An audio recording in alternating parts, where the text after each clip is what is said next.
Was that? Did I know there are some books that can help me be a DM? I did, and we're going to look at them today.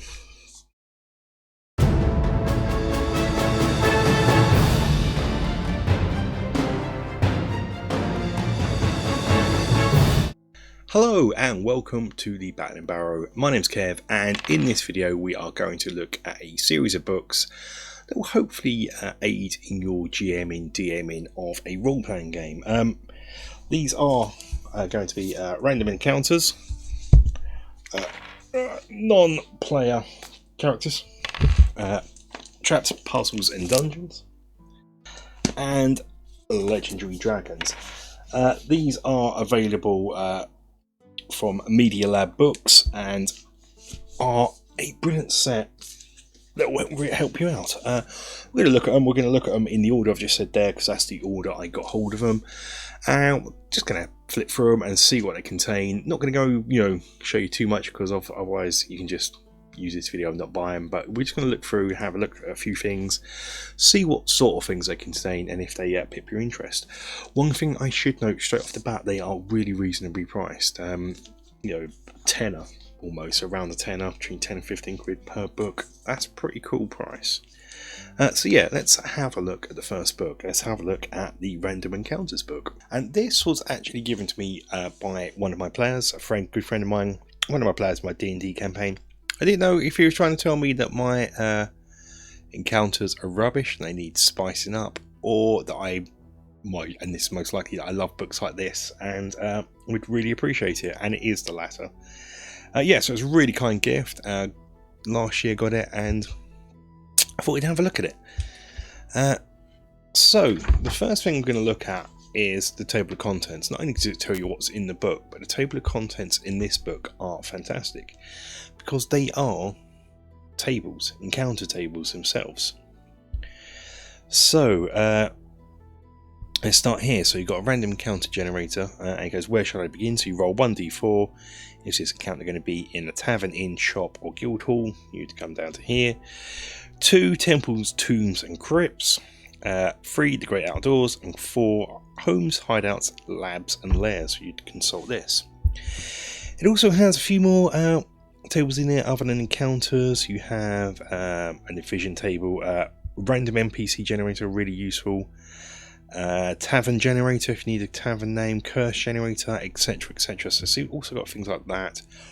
Also has some rooftop alleys, tunnels and stuff in here, so you'd roll on this and see what's what. These books all have one-shots in, so they have complete adventures in. This one has the most, I think, out of all the books, with 8 one-shots. So and they are geared up for parties of different levels. So you'd come here for the one-shots, 1 to 5, so forth. That's not what's going to interest us. It's going to be the encounters. So if I skip past that, the maps are one of the weakest points for me in this collection of books. I love a bit of cartography, and I'm just not into this style of map. I don't know if it's because it's black and white and things like this get a bit busy. I know it's telling you what the floor is, but perhaps it's because I'm just used to those old copyright protected blue maps from back in the day. I just find these too busy. Something about them's off. They're not bad. I'm not going to say they're bad, but they're just ever so slightly off. So let's have a look. So the first sort of adventure is here. So taverns, guild halls, even has sort of a thieves guild type of thing going on here. So a big little bar is an interesting one as well.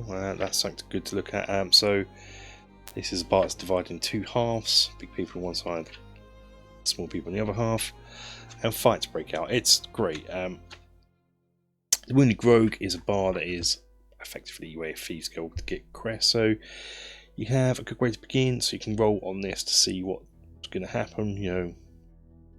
2 brothers put a hit out on one another in order to lay fully claim to the father's inheritance, yada yada. So basically this is just different encounters in different places. So how does it work? Let's find something bit interesting.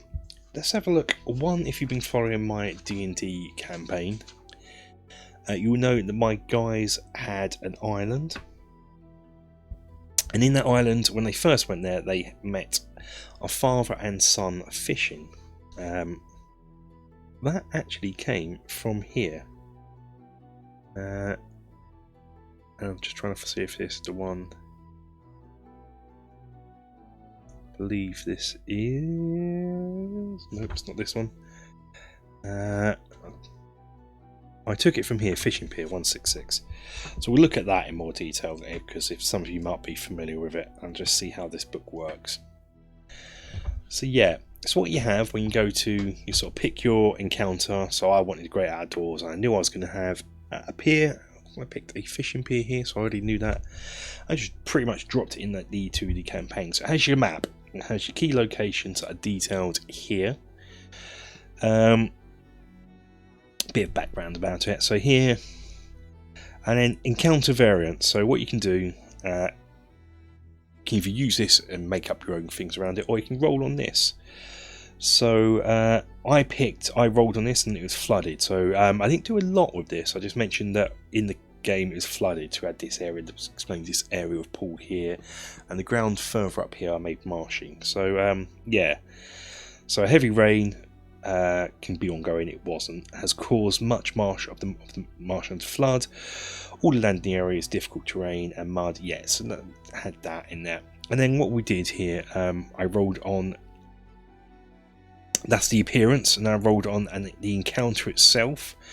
And for this, I got a 1. So this, I always done this before the game was run, so I knew I was going to run this. So it's a man teaching his son how to fish. The boy catches something big, a hunter shark, which probably tugs him into the water, and that is how we run it.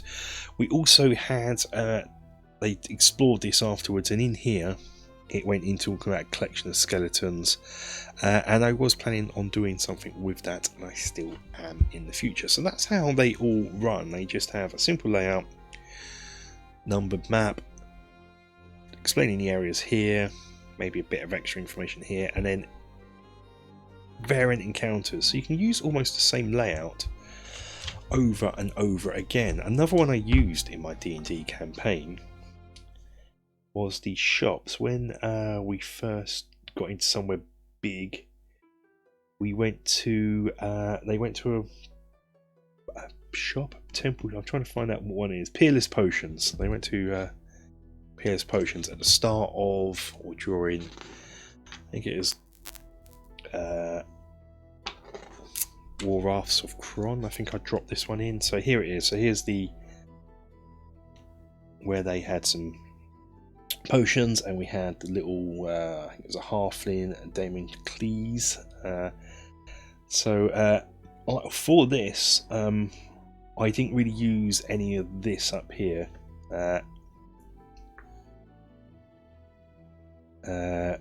Well, actually I did. They were making dexterity checks, but they passed them all, so I didn't actually use it. So I didn't use it.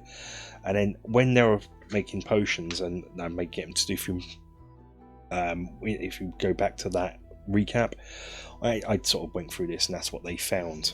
So yeah, this is a fantastic book for the encounters. Now if we go to the end, this is the tunnels, rooftops. If you want to run a rooftop adventure, urban adventure, it'd be quite fun to do. So it's rooftops and alley tables. So this is generating rooftops and alleys. So roll d6 to determine the rooftop and alleys map you'll be using. So let's say I rolled a 3, I'll be using C, which is this one here. And then got urban encounter adventures things here, big city problems. So pretty good book all in all. But it's sewers here, which I'll probably be using this section a lot more than the other bits. Now we're in a bit more of an urban encounter. But yeah, so as well as the encounters, it has some randomized tables, really useful NPC generator, and as you can see, it's going to be a lot here. You're going to be generating almost infinite NPCs with that. So it's basically what we got here is his last name, or their last name, first name, last name, brief description, what they need, secret obstacle, and also carrying, and boom, So let's just pick. Now you can, of course, how to do this. You can just roll straight up percentile. Let's say we roll 37. We will get Jaden Vainweather, brief description, devoid of eyebrows and a sense of humour. Who just wants their own pastry shop. Secret obstacle is definitely a fiend, but is making it work. Also carrying yada yada. So you can just go straight across the lane there, or why not go roll 6 dice? So first percentile, second percentile. So you go in across the board. And so if I rolled 37, Jaden, and 44, Zencord, and then 23, Jaden Zencord has a face full of piercings. You can go across. So you know there's almost infinite NPCs you can generate with this book. Adventure specific categories, so random shops and guilds table, so roll on this. So if you enter a shop and you don't know you're in town and your players unexpectedly go to a shop and you don't know what shop it is, come to this table, roll 1d10 and it will tell you. Perhaps they're going to just a non-shop, just another building, but you don't know what it is. Boom. Tavern, boom. Temple, boom. Same thing here. So it's also good for things like that.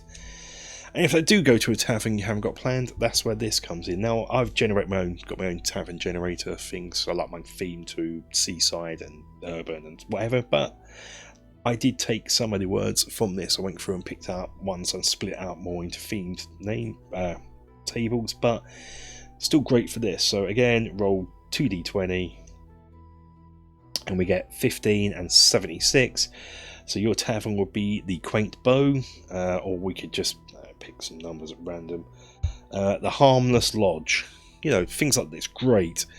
Not only that, you can roll on what the place is: deserted, oddly quiet, yada yada. Sawdust on the floor.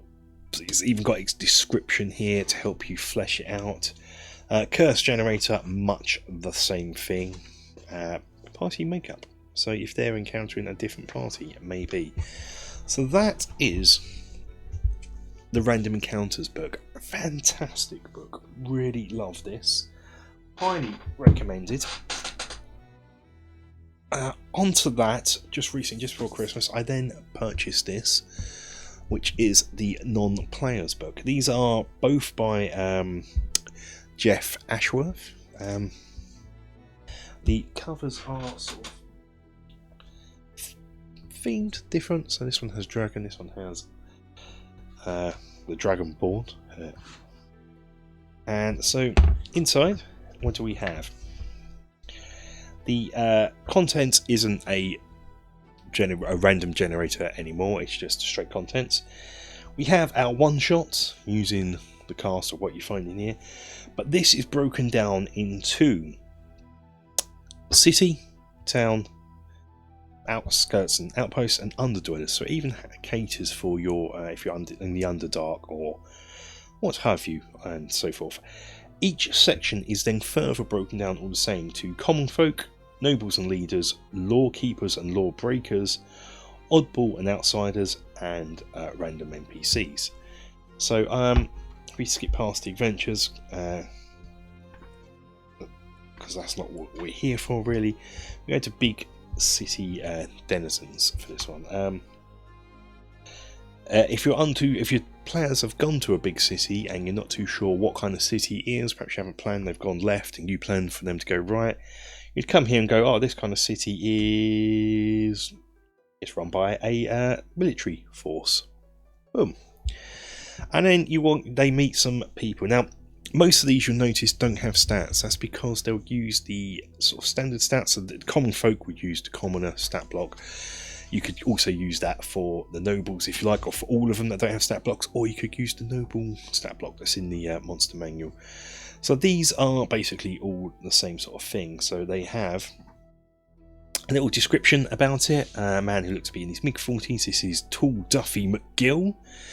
Sort of a little phrase of what they sort of say to get what their worded mannerisms like. Fair is fair is fair, you can imagine him saying. So a man who looks to be in his 40s with thin brown hair, very thin and extremely tall, with a steady gaze and a flat smile. Sounds like me, apart from the very thin, very fat at the moment due to well, the past year, last year was a bit of a nightmare for. That's I do like getting sidetracked. Okay, for the perceptive. So if people are going to do like some sort of check about him, this is what the DM could, some of the information DM could relay to the players. Tall Duffy's pant leg seems sewn from a different type of fabric, starting just below the knee, and that is funnier because I'm British and pant means something different in Britain. I think it has a bit of detail, a bit more detail about him. Wants and needs. Tall Duffy has but one dream: to ride a horse tall enough to accommodate his height. Secret obstacle. In his dreams, the horse Tall Duffy rides is actually a centaur, taking him far from the city, never to return. Carrion, and then some equipment. So that is what this is. It's basically that. Now some, as I said, don't have stat blocks, but some do. Some of the more sort of intricate ones will have a stat block, which is pretty interesting. So this one here looks to be King Abracus, an elegant man, King Abracus von Meer, I should say, number 9. He is some sort of magic user, so his stats go a bit more into that because he's got a death ward and a premonition, yada. So it's got things like that. So this book is great.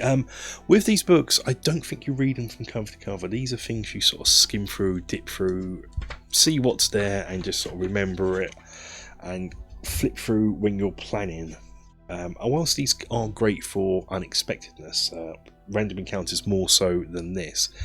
This is more, for me, I use this more planning ahead. I want a character.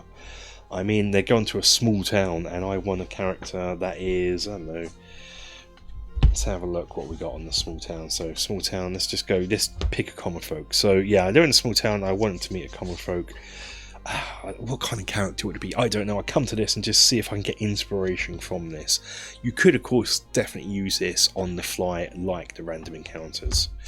Is this the one? Kane the Ghost? No. I'll read somewhere. I got a character that's a ghost but not a ghost. He just thinks he's a ghost. I think I may have got that from here, but that's something I'm sort of working on at the moment. As I said, some have stat blocks, some don't, but it is just effectively just a massive collection of really interesting NPCs, just to spruce things up. Sometimes you get a bit bored.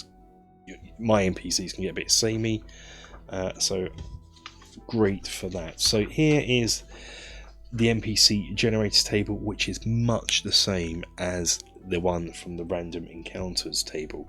So between these two books, you'll never go short on an NPC. This is great. Just like the other book had some other things in other than the NPCs. This has a side quest generator and a random character generator. So the side quest generator, you kind of go, you've got things like saving the day, a dangerous request. They can offer coin information, yada yada. So you're just rolling up a quest. So here, blank lent a tea kettle to blank. That was nearly 5 years ago. He only wants it back by any means necessary. So here you roll up a random character, pick a random character and fill in the blanks, so to speak, and you're going to get quests. So this is good for even thinking about quests. Okay, random character generator. So if we're in this is where I say I would use this to plan ahead and pick a character myself for part of my story, but as I said, you can use this on the fly, and this is where that would be done. Here you'd come to this table and go, my guys are in a big city and they want to meet they've met a random character, so I'm going to roll a d10, pick 6 and go to page 58. So who do they meet? So 58, I've got a choice of these two characters here, so I just go the cannonball, a short solid bullish woman with a clipboard in her hand. Brilliant. So that means that's instantly telling me a story about what would happen. Let me know what you do with that in the comments. With that, in my mind, I've got something I would do with it, but let me know. For the seafaring excellence, I definitely know I'd be doing that in my campaign. But what would you do if you had to pick this character on the fly? So, a short, solid, bullish woman with a clipboard in hand, glasses way down her nose, and extremely determined demeanour. Ursula Verte has been the de facto manager of her father's grocery store since she was 10 years old. The customers affectionately and a bit reverent refer to her as the Cannonball, and she has turned the grocery store into a thriving stopover for all kinds of merchants. All around the shop, her dozen-odd children stock shelves, do calculations on small abacuses, and generally make themselves useful. Even the youngest, unable to reach the above the first shelf, are being groomed for the family business, wants and needs. To start, Verte's greengrocer on a nearby island with no business district yet, as currently overrun with gnolls. Secret obstacles. Verte is so invested in the dream of grocery store empire, she is willing to do anything to make it happen, and she is carrying 12 copper pieces, 50 silver, 100 gold, garden clippers, a worn notebook detailing a 17-phrase expansion plan.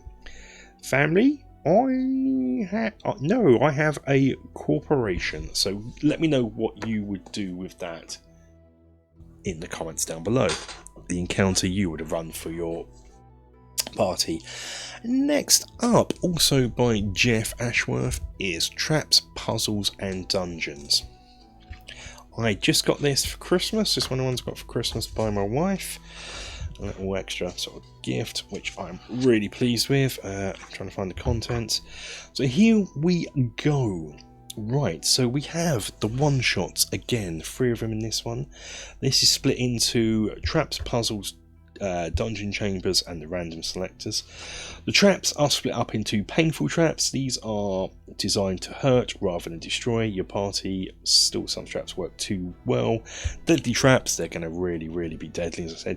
Disruptive traps, not going to hurt, but they're going to slow your party down. And complex traps, so these are going to be real sort of end of game, end of adventure ones. Puzzles, rhymes and riddles, ciphers and gateway puzzles, and dungeon chambers we'll get to in a minute. It's just a big list of different chambers.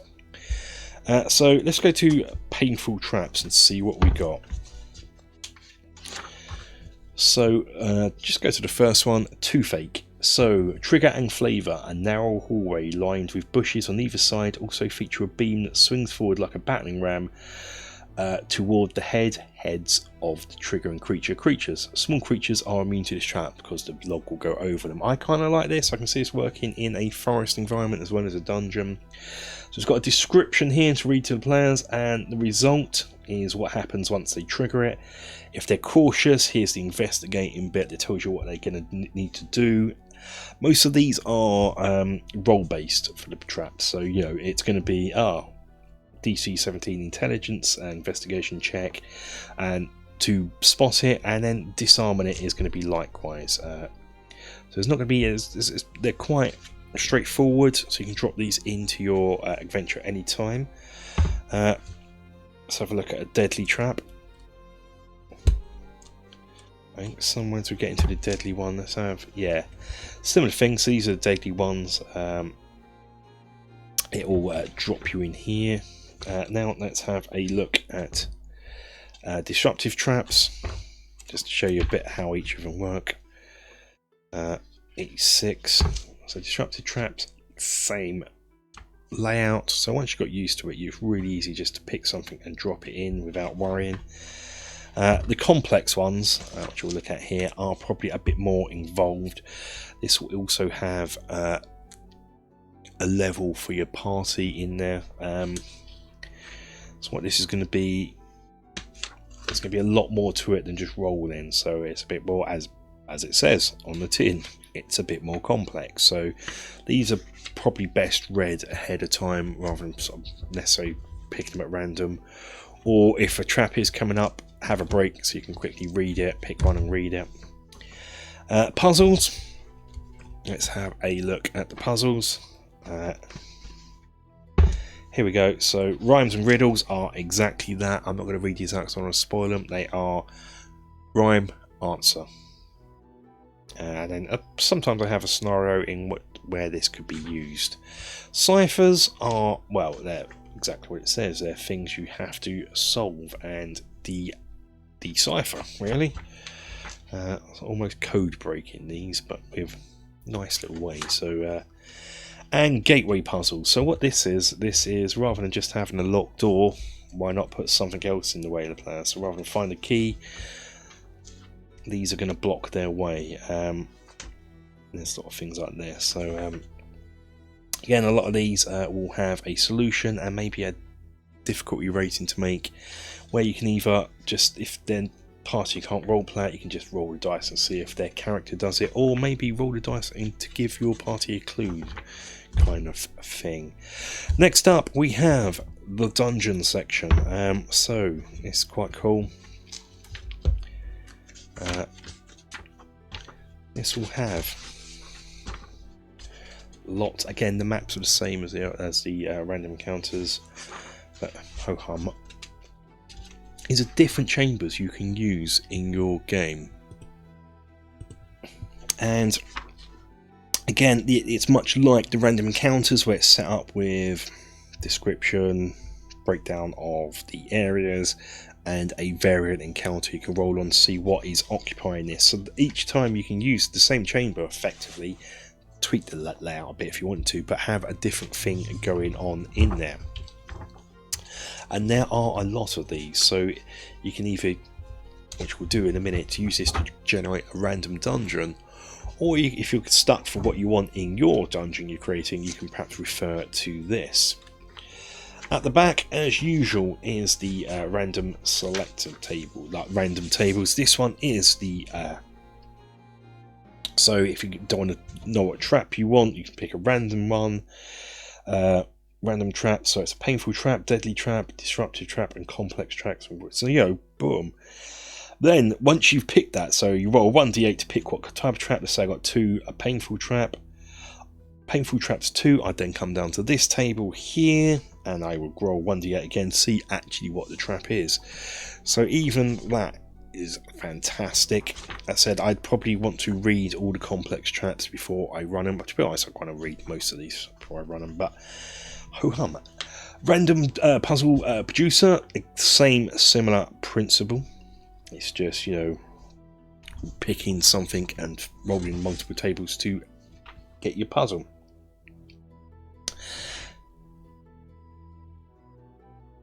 This is awesome. This is the random dungeon generator.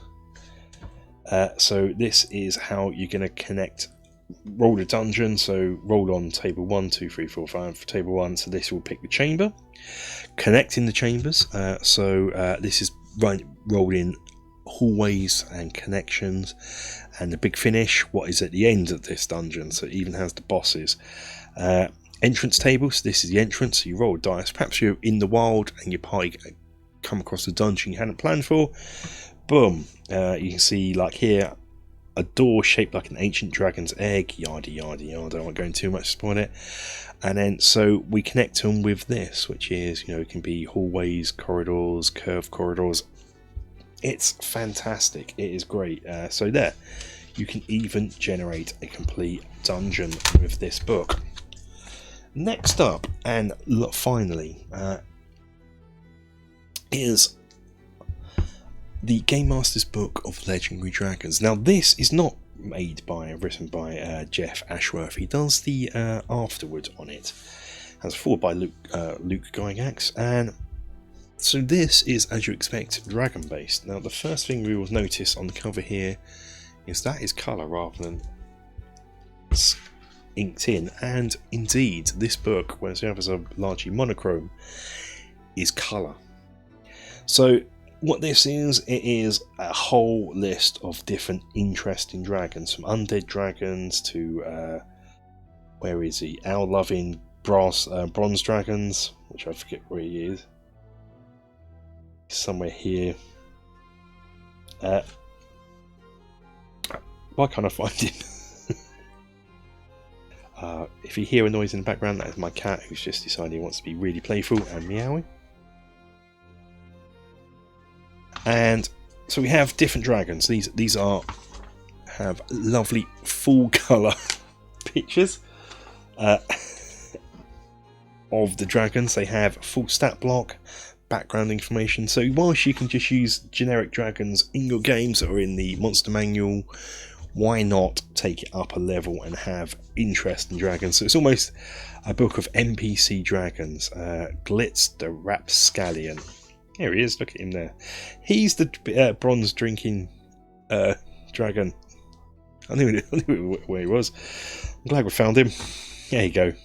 So it's just loads of dragons. I'm not going to go over every picture because I'd leave you, if you want to get this, you can have a look at them yourself and be just super impressed with the artwork. Where? So I'm going to try and skip past dragons. Okay.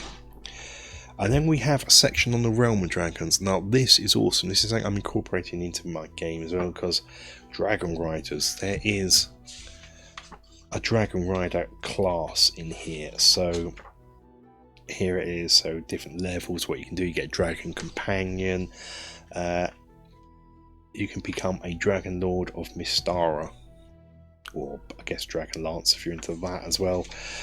So that's that. And then you have different types of beasts, dragon related beasts, war drakes, drake of displacement, a puggin, which I imagine is what this is and not what she is. I imagine that's these. Dragonet, Dragonet Swarm, Hand of the Dragon. So these are extra thingies. I'm not going too much of this. Because where do I want to get to next? This also has dragon culks in here. So, and dragon hunting. So on the other side of being a dragon rider, you can become a dragon hunter. It's not a class as such, it's just information about it. And then what parts of a dragon are worth. Breaking it down here. So if you had an adult dragon heart, you're worth 4,000. Dragon spells. Here. This book's great if you're doing any... Oh yeah, this. I want to talk about this. Aerial combats and airship options. So all you Spelljammer people are disappointed with the lack of airship combat. This book's got you covered. Yeah, really cool. Like this. And it has some sample ships in here. Magical items, all very dragon themed as one would expect from this book. And you have some... again, tables you can roll on to make things interesting. All lovely full colour, and your adventures are at the back. Hold My Beer, which contains the adventure with Rapscallion from earlier, which I'm definitely going to be using. I've even got a sort of ship adventure in here. Trying to get to the back. Legal information not there. I guess that's... Do I mention this? That is the OpenGL version 1.0a. So Wizards of the Coast trying to booger up things like this. Topical. Yeah, so that's that. There's not as much random tables in this one. This one's very focused, a focused book. But yeah, so these are the books. These are awesome books.